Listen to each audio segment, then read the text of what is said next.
Dans cette vidéo, tu vas connaître les 10 erreurs que j'ai faites et que tu dois éviter au moment de débuter la musculation. Au cas où tu me connais pas, je m'appelle Quentin, je suis coach sportif et j'aide les hommes qui se trouvent trop maigres à prendre plusieurs kilos de muscles à la maison. Si tu es dans ce cas, j'ai créé une méthode qui peut t'intéresser, tu peux la télécharger gratuitement en cliquant sur le lien dans la description de la vidéo. Alors la première erreur que tu dois absolument éviter, c'est de négliger les exercices polyarticulaires. Il faut toujours baser son programme de musculation sur les exercices polyarticulaires, principalement quand tu es débutant. Ce sont les exercices qui vont te faire progresser le plus rapidement et ce sont les exercices avec lesquels tu vas prendre le plus de muscles. Pour information, on peut tout à fait prendre plusieurs kilos de muscles en ne faisant que des exercices polyarticulaires. Si quelle que soit la raison, tu tiens à faire quelques exercices d'isolation, ce n'est pas interdit, mais dans ce cas, tu dois toujours commencer ta séance par les exercices polyarticulaires, qui sont certes les plus fatigants, mais les plus efficaces pour prendre de la masse musculaire. La deuxième erreur que j'ai faite quand j'ai commencé, c'est de faire des séances beaucoup trop longues. Au départ, j'étais maigre et j'étais complexé. Conséquence, je me butais 2 heures par jour à faire de la musculation. Mais j'ai vite réalisé que c'était contre-productif. La façon la plus efficace de prendre du muscle de façon rapide et efficace au moment de débuter la musculation, c'est de faire des séances courtes mais intensives. L'idée est de jouer sur l'intensité et non le volume, en privilégiant les exercices polyarticulaires qui sont les exercices avec lesquels tu vas prendre du muscle plus facilement. En parlant avec mes élèves, je me suis rendu compte que beaucoup de débutants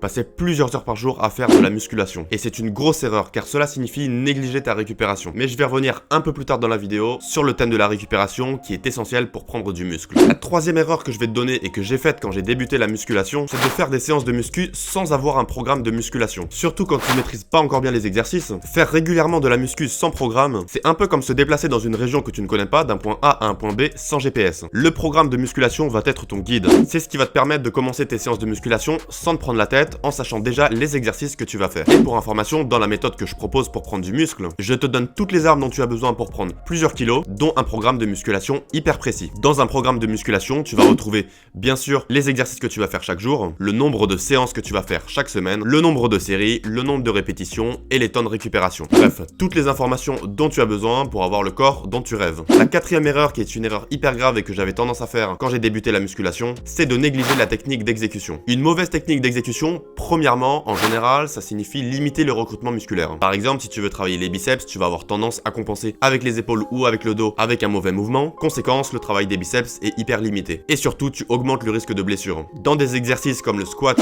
ou le soulevé de terre, avoir une mauvaise technique d'exécution peut te causer de graves problèmes. Il est donc hyper important de bien maîtriser la technique d'exécution avant d'augmenter les charges. Laisse toujours ton ego de côté quand tu fais de la musculation. La priorité n'est pas la quantité, mais la qualité du mouvement. Pour ça, tu peux consulter mes autres vidéos sur la chaîne YouTube consacrées à tous les exercices de musculation ou te rendre également sur mon blog où j'explique par écrit comment faire tous les exercices. L'erreur suivante, qui est l'erreur numéro 5, c'est de négliger l'alimentation. Certaines personnes vont te dire que l'alimentation c'est 80% et l'entraînement c'est 20%. D'autres vont te dire que c'est 60-40, d'autres vont dire que c'est 50-50. Finalement, le chiffre, peu importe. Quoi qu'il en soit, les deux sont essentiels et tu ne vas pas progresser si tu négliges ou l'entraînement ou l'alimentation. Et deux grosses erreurs que je faisais concernant mon alimentation quand j'étais trop maigre et que j'ai commencé la musculation, c'est 1. De ne pas être en excédent calorique et 2. De ne pas consommer assez de protéines. C'est simple, les conditions pour prendre du muscle et pour prendre de la masse musculaire de façon efficace, c'est 1. L'excédent calorique et 2. Une bonne quantité de protéines, entre 1,7 et 2 grammes de protéines par kilo de poids de corps. Pour être sûr d'être en excédent calorique, il est important de connaître son métabolisme de base. Il existe de nombreuses formules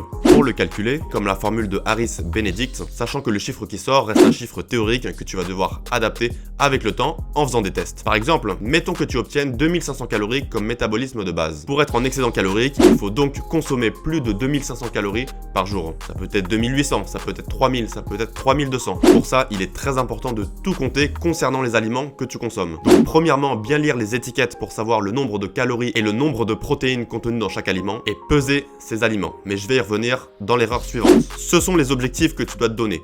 Ne te prends pas la tête avec le nombre de repas que tu fais dans la journée, l'heure à laquelle tu manges, si tu manges le jour, si tu manges la nuit, juste après ton entraînement, juste avant ton entraînement. Les deux priorités sont l'excédent calorique et une bonne quantité de protéines. On passe à l'erreur suivante qui est probablement l'erreur la plus commune pour toute personne qui débute la musculation, c'est de ne pas peser ses aliments. Je sais que ça demande de la rigueur, je sais qu'on peut avoir la flemme de toujours peser ses aliments, mais il est hyper important d'investir dans une petite balance qui va te permettre de peser tes plats et tous les aliments que tu consommes. À l'œil nu, surtout quand on n'a pas l'expérience, te garantis garantis que l'on se trompe toujours sur les quantités que l'on cuisine et que l'on mange. Je te donne une petite anecdote, cette semaine, un de mes élèves a commencé à peser ses aliments et il s'est rendu compte que les quantités qu'il estimait au moment de cuisiner et au moment de manger étaient hyper différentes des vraies quantités que la balance lui indiquait. Dans son cas, c'était le beurre de cacahuètes. Il s'est donné pour objectif de manger 100 g de beurre de cacahuètes par jour pour augmenter son compteur calorique et pour manger beaucoup de protéines. Et avant d'utiliser sa balance, il pensait consommer 100 g mais il en consommait que 50. Et je te garantis que investir dans cette petite balance a été un très bon choix de sa part et va lui permettre de faire beaucoup de progrès et de prendre beaucoup de muscles. L'erreur suivante que j'ai faite à mes débuts et qui est l'erreur numéro 7, c'est de négliger l'hydratation. Pour information, l'eau permet de maintenir le volume de sang dans le corps et le sang permet de véhiculer l'oxygène nécessaire aux muscles. Les conséquences d'une mauvaise hydratation, sincèrement, plein de choses qui nous intéressent pas du tout.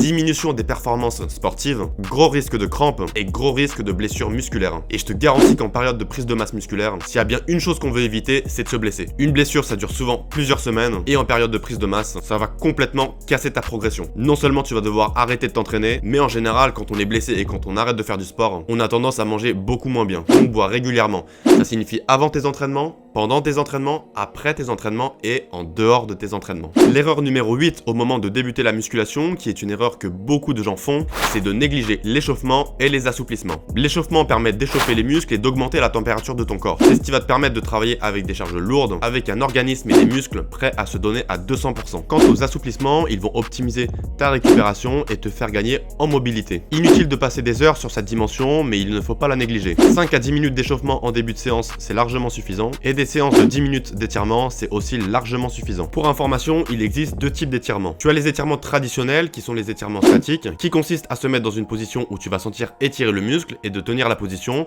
10, 15 ou 20 secondes. Ces étirements, tu vas les réserver pour après ta séance de musculation ou en dehors de tes séances de musculation, mais en aucun cas avant ta séance de musculation. Le début de la séance reste réservé à l'échauffement. Le deuxième type d'étirement que tu peux faire cette fois au début de la séance de musculation, qui vont aussi t'aider à t'échauffer, ce sont les étirements actifs, qui sont des mouvements identiques aux étirements statiques, mais la différence c'est qu'au moment où tu sens étiré, tu vas revenir en position de départ et faire des répétitions. La 9e erreur que j'ai beaucoup faite quand j'ai commencé, c'est de négliger la récupération. C'est au repos que les muscles grossissent. Pour simplifier le processus, la musculation permet de détruire des fibres musculaires de façon saine, et c'est au repos que tu vas les reconstruire pour que ton corps puisse répondre dans le futur aux nouveaux efforts que tu lui imposes via la musculation. Dans la pratique, ça signifie chaque semaine prendre plusieurs jours de repos, ne pas s'entraîner tous les jours, mais aussi bien dormir avec un lit de qualité, pas de bruit, pas de lumière, et respecter ses heures de sommeil avec idéalement au moins 7 heures de sommeil par nuit. Si tu prends bien le temps de te reposer et de récupérer, tu es dans des conditions optimales pour prendre du muscle de façon rapide et efficace. Et la dernière erreur que j'ai faite et que tu dois éviter, c'est finalement un conseil théorique, c'est de ne pas noter tes objectifs et ta progression.